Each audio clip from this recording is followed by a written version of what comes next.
Radhe Radhe everyone, আমি হলাম পিয়ালি। আমি কলকাতায় একটা ছোট্ট হোম বেকারি চালাই। আর আমার দুটো স্টল আছে, যে একটা আছে বাগুইআটিতে, একটা আছে ক্যান্টনমেন্টে।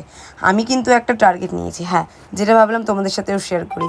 আমি 1 মাসে 1 লাখ সেলের টার্গেট নিয়েছি আমাদের দুটো স্টল থেকে। তো তার জন্য কিন্তু তোমাদের সাপোর্ট আমার অবশ্যই দরকার। তো আমরা 1 মাসে দুটো স্টল থেকে কতটা সেল করতে পেরেছি আর কতটা আমাদের টার্নওভার হয়েছে সেটা কিন্তু তোমাদের সাথে অবশ্যই শেয়ার করবো। আমরা টার্গেট রেখেছি 1 লাখ। তোমরা চেষ্টা করো যাতে আমাদের 1 লাখ কমপ্লিট হয়ে যায়। তোমরা আসো ফুড স্টলে এসে আমাদেরকে পেস্ট্রি ট্রাই করো অ্যান্ড আমাদের 1 লাখ সেলের জন্য আমাদেরকে সাপোর্ট করো। তো তোমাদের এই আইডিয়াটা কেমন লাগলো অবশ্যই জানিও। আর আমরা যে টার্গেটটা নিয়েছি তোমরা কমেন্ট করে জানিও কতটা কমপ্লিট করতে পারবো কি পারবো না, সেটা কিন্তু মাসের শেষেই তোমাদেরকে আমি জানাতে পারবো। তো তোমরা দেরি না করে অবশ্যই আমাদের স্টলে এসো আর ইউনিক ইউনিক আইটেম ট্রাই করো।